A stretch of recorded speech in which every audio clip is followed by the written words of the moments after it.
सभी को जय जिनेन्द्र। बंध स्थान, एक समय में एक जीव के जितने मूल कर्मों का बंध होता है अथवा एक एक मूल कर्मों में जितनी जितनी उत्तर प्रकृतियों का बंध होता है उनके समूह को एक बंध स्थान कहते हैं।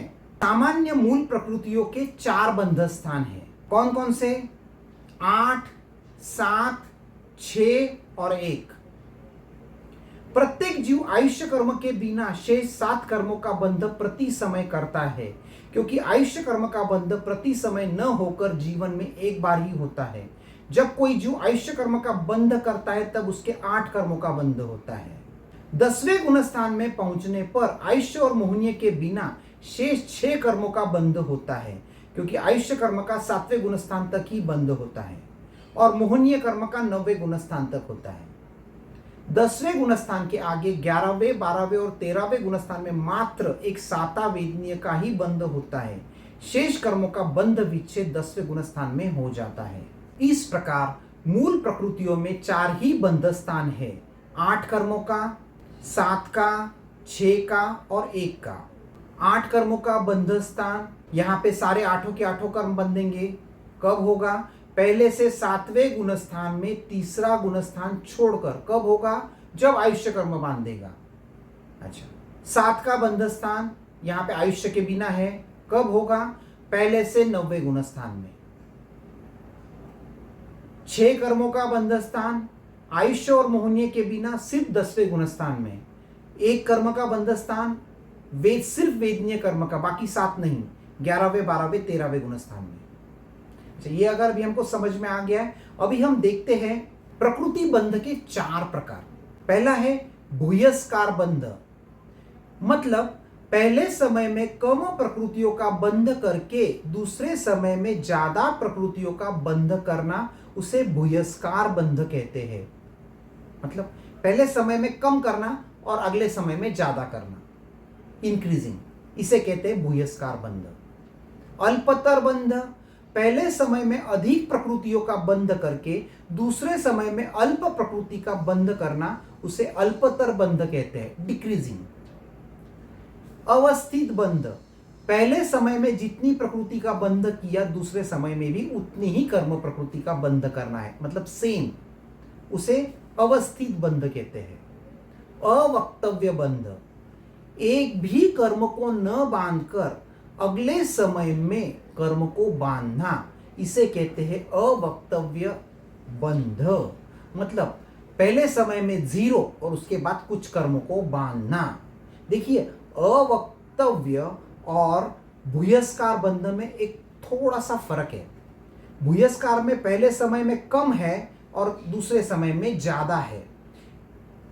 अवक्तव्य में भी पहले समय में कम है और दूसरे समय में ज्यादा है, लेकिन पहले समय में यहाँ पे 0 है। इंपॉर्टेंट, भूयस्कार के केस में पहले समय में 0 नहीं है, अवक्तव्य के केस में पहले समय में 0 है। मतलब 0 बांध के कुछ बांधना, ये अवक्तव्य, और कुछ बांध के उससे ज्यादा बांधना, ये भूयस्कार बंध।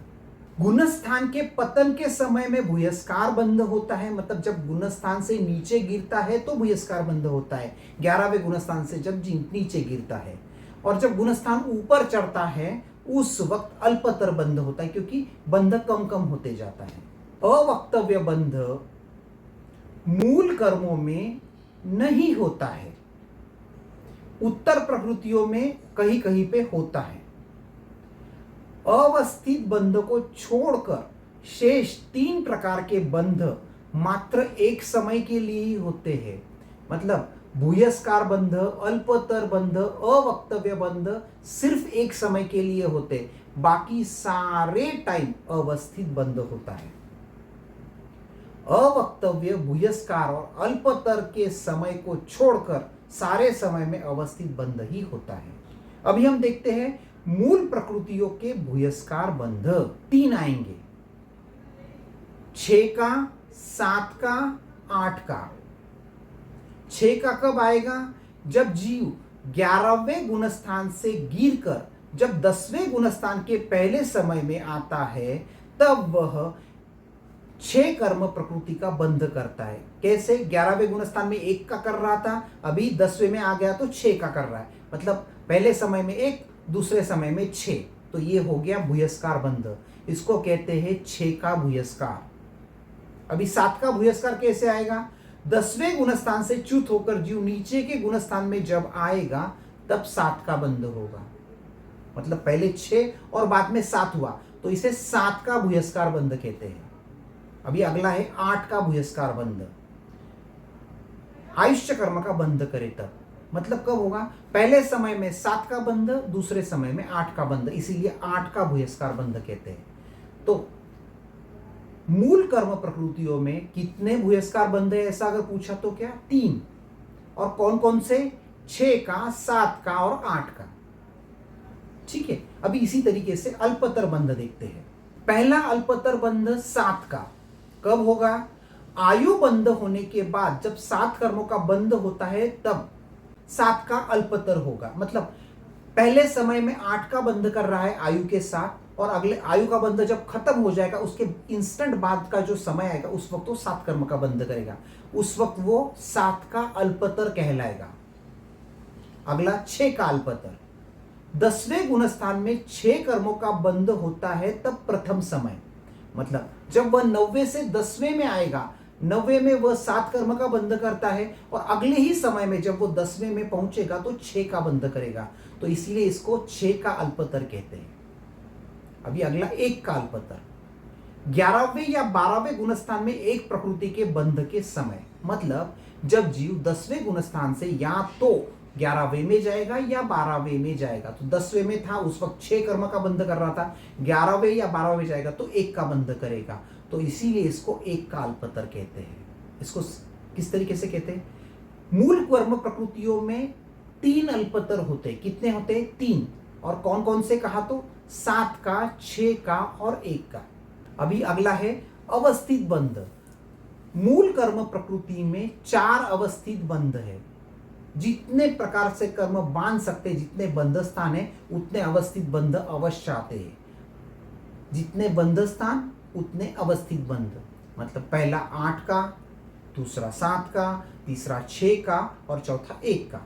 मतलब कैसा? पहले समय में भी 8 बांधा, दूसरे में भी 8 बांधा, पहले समय में 7 बांधा, दूसरे में भी 7 बांधा, 6 बांधा, 6 बांधा, 1 बांधा, 1 बांधा। इस तरीके से अवस्थित बंध 4 हो गए। सवाल पूछा कितने अवस्थित बंध है? 4। कौन कौन से? 8 का, 7 का, 6 का और 1 का। अगला है अवक्तव्य बंध। अवक्तव्य बंध मूल प्रकृति में कोई भी अवक्तव्य बंध नहीं है। रीजन, मूल प्रकृति में कर्म नहीं बांधता, यह स्टेज आएगी 14वें गुणस्थान में, जहां पे वह किसी भी कर्म का बंधन नहीं करेगा और 14वें गुणस्थान से वह जीव नीचे नहीं आता है। इसीलिए अवक्तव्य बंध मूल प्रकृति में नहीं होता है। अभी हम एक एक प्रकृति के भूयस्कार, अल्पतर, अवस्थित और अवक्तव्य देखते हैं। सबसे पहले ज्ञानावर्णीय। इसकी उत्तर प्रकृति कितनी है? 5। कैसी बनती है? बनती तो एक साथ 5 बनती है, या तो नहीं, फिर तो नहीं बनती है। तो बंधस्थान कितना हो गया? 1। कितने का? 5 का। कितने बंधस्थान? 1। कितने का? 5 का। अभी एक ही है तो इसमें भूयस्कार बंध नहीं आएगा, क्योंकि भूयस्कार बंध और अल्पतर बंध के केस में 2 चीज चाहिए। पहले समय में कम का बंध करके अगले समय में ज्यादा का बंध करना, तो भूयस्कार बंध। यहाँ पे एक ही बंध स्थान है तो भूयस्कार बंध नहीं आएगा। अल्पतर बंध सेम प्रॉब्लम, 2 का कंपैरिजन करना है, पहले समय में ज्यादा बांध के दूसरे समय में कम बांधना। एक ही है तो अल्पतर भी नहीं आएगा। अवस्थित आएगा। अवस्थित बंध कितने? 1। और पूछा कितने का? तो 5 का। अभी देखते हैं अवक्तव्य बंध। अवक्तव्य बंध अभी हम देखते हैं ज्ञानावर्णीय कर्म। ये 10वें गुणस्थान को जब हम छोड़ के 11वें गुणस्थान में जब हम जाते हैं तो उस वक्त पांचों की पांचों ज्ञानावर्णीय का बंध रुक जाता है। मतलब 11वें गुणस्थान में ज्ञानावर्णीय कर्म का बंधन नहीं होता है। बराबर है। तो जब जीव 11वें गुणस्थान से नीचे गिरेगा तो उस वक्त वह 5 कर्मों का बंध करेगा। और इसीलिए एक अवक्तव्य बंध आ जाता है। मतलब अवक्तव्य बंध कितने ज्ञानावर्णीय के केस में? 1। और कितने का? 5 का। आया समझ में? एक बार रिपीट कर देता हूं। ज्ञानावर्णीय कर्म की प्रकृतियां कितनी है? 5। बंध स्थान कितने? 1। कितनी प्रकृतियों का बंध स्थान? 5 का। भूयस्कार बंध नहीं, अल्पतर बंध नहीं, अवस्थित बंध 1। कितने का? 5 का। अवक्तव्य बंध 1। कितने का? 5 का। पहले आसानी देख लेते हैं। उसके बाद में वेदनीय कितनी प्रकृति है? 2। अच्छा, बंध स्थान कितने? 1। कितने का? 1 का। क्योंकि जीव या तो साता बांधेगा या असाता बांधेगा, दोनों एक साथ नहीं बांध सकता। तो कितनी प्रकृतियों का बंध स्थान है? 1 का। अभी 1 है तो भूयस्कार बंध नहीं आएगा, अल्पतर बंध नहीं आएगा, अवस्थित 100% आएगा, क्योंकि सारे समय वह जीव एक कर्म प्रकृति का बंध कर रहा है। तो अवस्थित 1। कितने का? 1 का। अवक्तव्य बंध। अच्छा, अवक्तव्य के लिए इंपॉर्टेंट हमको सिंपल दिमाग में रखना है कि 11वें में उसकी फिगर 0 चाहिए। जिस कर्म की 11वें में फिगर 0 है उसके केस में अवक्तव्य बंध आ सकता है। तो अभी क्या है? 11वें गुणस्थान में वेदनीय का हम साता वेदनीय बंद कर रहे हैं, 13वें तक चलेगा तो अवक्तव्य नहीं आएगा, क्योंकि 14वें से नीचे गिरता नहीं है। तो वेदनीय रिपीट कर देता हूं। प्रकृति 2, बंध स्थान 1। कितनी प्रकृतियों का बंध स्थान? 1 का। भूयस्कार बंध नहीं, अल्पतर नहीं, अवस्थित 1। कितने का? 1 का। और अवक्तव्य नहीं। इसके बाद देखते इसी लाइन पे चलने वाला आयुष्य कर्म। कितनी उत्तर प्रकृति है? 4। बंध स्थान कितने? 1। कितने का? 1 का। क्योंकि एक समय में एक ही आयुष्य बांधेगा, इसीलिए 1 का। अभी 1 ही है, इसीलिए क्या है? भूयस्कार नहीं, अल्पतर नहीं, अवस्थित 1 आएगा। कितने का? 1 का। अवक्तव्य भी आएगा, क्योंकि 11वें गुणस्थान में आयुष्य नहीं बांधता है, 7 के बाद आयुष्य नहीं बांधता है। तो 8 से जब भी नीचे गिरेगा तो आयुष्य बांधेगा। तो अवक्तव्य बंध 1। कितने का? 1 का। अभी देखते हैं गोत्र कर्म। गोत्र कर्म में कितने हैं? उत्तर प्रकृति 2। बंध स्थान कितने? 1। कितने का? 1 का। क्योंकि या तो उच्च गोत्र बांधेगा या तो नीच गोत्र बांधेगा, दोनों नहीं बांध सकता। तो भूयस्कार बंध नहीं, अल्पतर बंध नहीं, अवस्थित बंध 1 आएगा, क्योंकि सारे समय एक प्रकृति बांध रहा है। अवक्तव्य बंध 100% आएगा, क्योंकि 11वें गुणस्थान में जीव गोत्र कर्म नहीं बांधता है। तो 11वें से नीचे गिरेगा तो अवक्तव्य आएगा, 1 अवक्तव्य आएगा। कितने का? 1 का। अभी देखते हैं अंतराय कर्म। उत्तर प्रकृतियां कितनी? 5। बंध स्थान कितने? 1। क्योंकि बांधता है तो 5 बांधता है, नहीं तो नहीं बांधता है, तो बंध स्थान 1। कितने का? 5 प्रकृति का। 1 ही बंध स्थान है तो भूयस्कार बंध नहीं, अल्पतर बंध नहीं, अवस्थित बंध पक्का आएगा, 1 अवस्थित बंध आएगा। कितने का? 5 का। अभी अवक्तव्य बंध ये भी आएगा, क्योंकि 11वें गुणस्थान में अंतराय कर्म नहीं बांधता है। तो 1 अवक्तव्य बंध आएगा जब 11वें गुणस्थान से नीचे गिरेगा। और कितने का? 5 का। इंपॉर्टेंट, अवक्तव्य बंध 1 है, लेकिन कितने का है? 5 का है। जब बांधेगा तो 5 बांधेगा। अभी हम दर्शनावर्णीय कर्म देखते हैं। दर्शनावर्णीय कर्म की टोटल 9 प्रकृतियां हैं। इन 9 प्रकृतियों में 3 बंध स्थान है। कौन कौन से? 9 का, 6 का और 4 का। जब 9 का बंध करेगा तो सारी 9 प्रकृतियों का बंध करेगा। मतलब चक्षु, अचक्षु, अवधि, केवल दर्शन और 5 प्रकार की निद्रा। ये कब होता है? पहले दूसरे गुणस्थान में। उसके बाद में 6 कर्म प्रकृति का बंध करेगा। 6 कौन सी है? स्नानादि त्रिक के बिना। ये कब करेगा? तीसरे गुणस्थान से लेकर 8वें गुणस्थान के पहले भाग तक करेगा। और आखिरी है 4 का। 4 कौन सी है? निद्रा और प्रचला के बिना। मतलब सिर्फ चक्षु, अचक्षु, अवधि और केवल दर्शन, निद्रा कोई भी नहीं। ये कब बंद करेगा? 8वें गुणस्थान के दूसरे भाग से लेकर 10वें गुणस्थान तक। चलो आसान हो गया। अभी हम देखते हैं इसके भूयस्कार बंध। भूयस्कार मतलब पहले समय में कम करके पहले अगले समय में ज्यादा करना। तो क्या होगा, जब जीव पहले समय में 4 का बंध करके अगले समय में 6 का बंध करेगा तो वह पहला भूयस्कार आएगा जिसका वो कितने का है, 6 का। ये कब आएगा, 8वें गुणस्थान के दूसरे भाग से नीचे गिरने पर। मतलब पहले समय में 4 का करेगा 8वें गुणस्थान के दूसरे समय में, और वहां से अगर नीचे गिरता है 8वें गुणस्थान के पहले भाग में आए या 7वें गुणस्थान में आए, उस वक्त वह 6 का बंध करेगा। तो ये 6 का पहला भूयस्कार। अगला भूयस्कार 9 का, ये कब आएगा, जब वह जीव प्रथम समय में 6 कर्म प्रकृति का बंध करके अगले समय में 9 कर्म प्रकृति का बंध करेगा। ये कब आएगा, चौथे, 5वें या 6ठे गुणस्थान से जब वह जीव पहले या दूसरे गुणस्थान में जाएगा। बराबर है ना, पहले 6 का कर रहा था, अभी 9 का करेगा, तो 9 का भूयस्कार हो गया। तो समराइज कैसे कर सकते हैं, दर्शनावर्णीय कर्म के केस में 2 भूयस्कार है। कौन से, 6 का और 9 का। ओके, अभी सिमिलर लाइन पे देखते हैं अल्पतर बंध। अल्पतर मतलब का पहले समय में ज्यादा, दूसरे समय में कम। मतलब पहले समय में 9 का बंध किया, दूसरे समय में 6 का किया। कब होगा, पहले गुणस्थान से या तीसरे गुणस्थान से आगे जाने पर। बराबर है, तो उस वक्त क्या हो जाएगा, उस वक्त वो जीव पहले गुणस्थान में वो जीव 9 कर्म प्रकृति का बंध करेगा और तीसरे गुणस्थान में 6 का करेगा। तो ये 6 का अल्पतर हो गया। अगला क्या होगा, 6 से 4 पे आना। ये कब होगा, 8वें गुणस्थान के पहले भाग से दूसरे भाग में जाने पर। पहले भाग में 6 का बंध कर रहा था, दूसरे भाग में 4 का कर रहा है, तो ये 4 का दूसरा अल्पतर हो गया। तो मतलब क्या हो गया, दर्शनावर्णीय कर्म के केस में 2 अल्पतर है, पहला 6 का और दूसरा 4 का।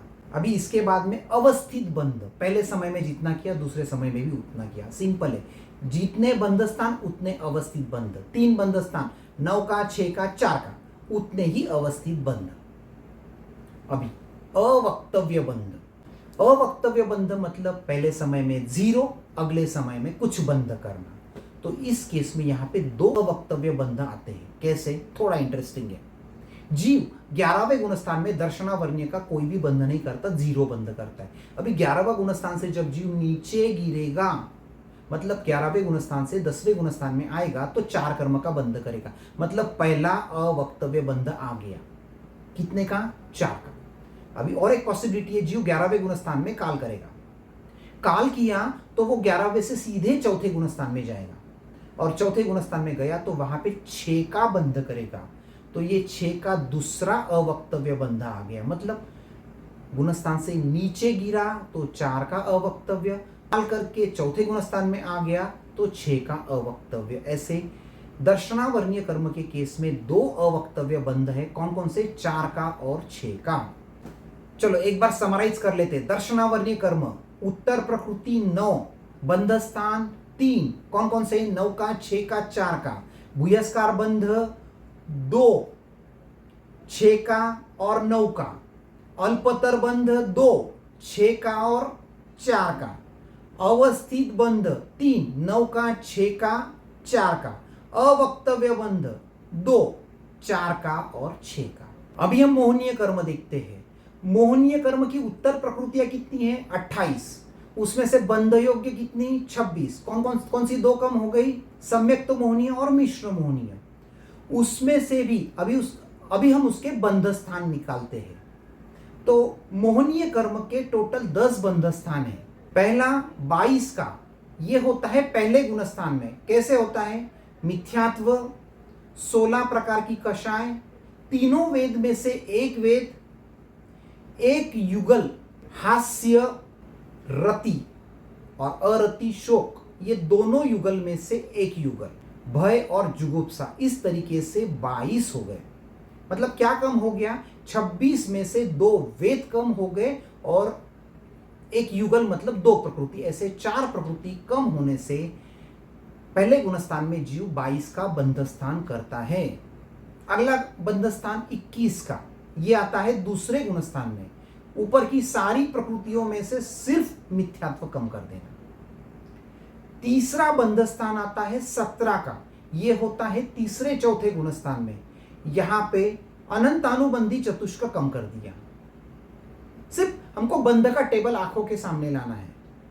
उसके बाद का बंध स्थान आता है 13 का, ये आता है 5वें गुण स्थान में, ये अप्रत्यक्ष यानी चतुष्क के बिना होता है। अगला बंध स्थान है 9 का, ये आता है 6, 7वें और 8वें गुण स्थान में, प्रत्यक्ष यानी चतुष्क के बिना।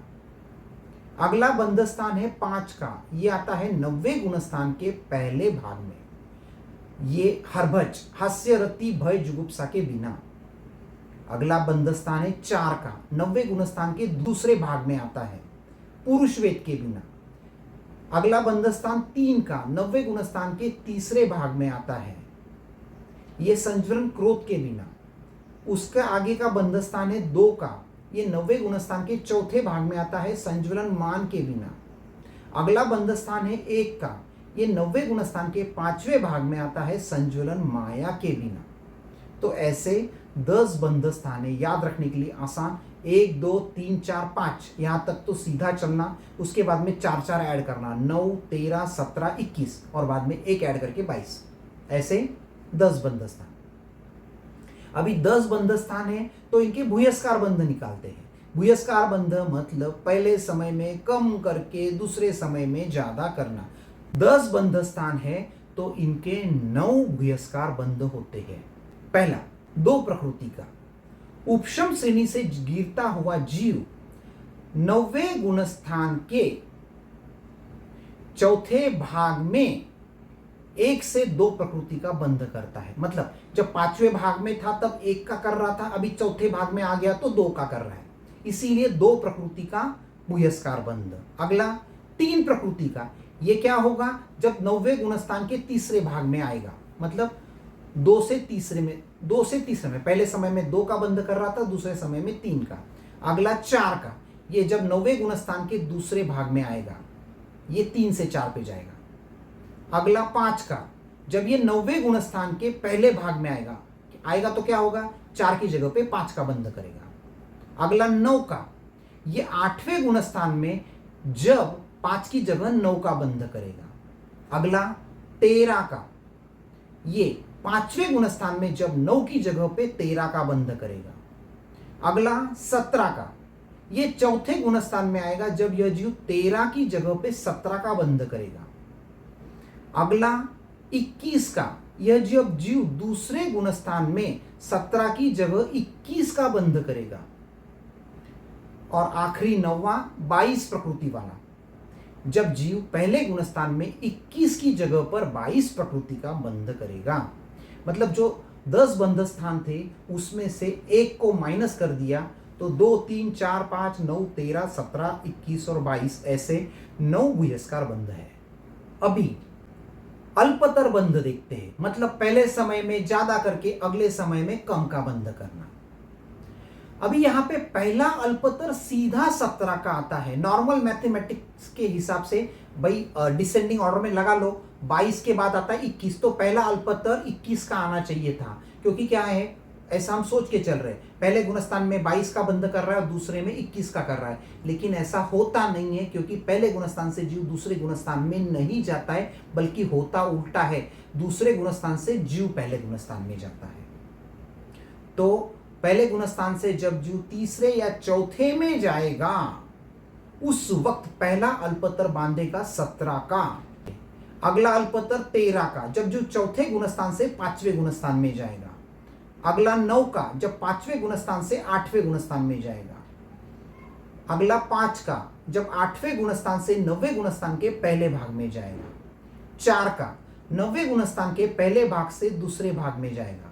3 का, 9वें गुणस्थान के दूसरे भाग से तीसरे भाग में जाएगा। 2 का, 9वें गुणस्थान के तीसरे भाग से चौथे भाग में जाएगा। 1 का, 9वें गुणस्थान के चौथे भाग में से 9वें गुणस्थान के 5वें भाग में जाएगा। तो इस तरीके से इंपॉर्टेंट यहाँ पे 8 ही अल्पतर है, 21 का अल्पतर नहीं है। 22 का तो हो ही नहीं सकता, 21 का भी नहीं है। तो अल्पतर है 8, 17, 13, 9, 5, 4, 3, 2, 1, ऐसे 8 अवस्थित। 10 बंधस्थान, 10 अवस्थित। कौन कौन से? 1 2 3 4 5 9 13 17 21 22 जो बंधस्थान है वही अवस्थित। अभी अवक्तव्य बंध, मतलब पहले समय में 0, अगले समय में बंध। मोहनीय कर्म के केस में 2 अवक्तव्य बंध है। पहला है 1 का, कब होगा? 11वें गुणस्थान से च्युत होकर जीव 10वें से 9वें गुणस्थान में जब जाएगा, मतलब इंपॉर्टेंट 10वें से जब 9वें में जाएगा, उस वक्त 1 का बंध करेगा। बराबर है? ये पहला अवक्तव्य हो गया। और दूसरा अवक्तव्य 17 का, ये कैसे होगा? जब जीव 11वें गुणस्थान से काल करके चौथे गुणस्थान में जाएगा, उस वक्त 17 का करेगा। मतलब मोहनीय कर्म के अवक्तव्य बंध कितने? 2। कितने कितने के? 1 का और 17 का। चलो इसको समराइज कर लेते हैं। मोहनीय कर्म उत्तर प्रकृति टोटल 28 और बंध योग्य 26, बंध स्थान 10। कौन कौन से? 1 2 3 4 5 9 13 17 21 22। भूयस्कार बंध 9। कौन कौन से?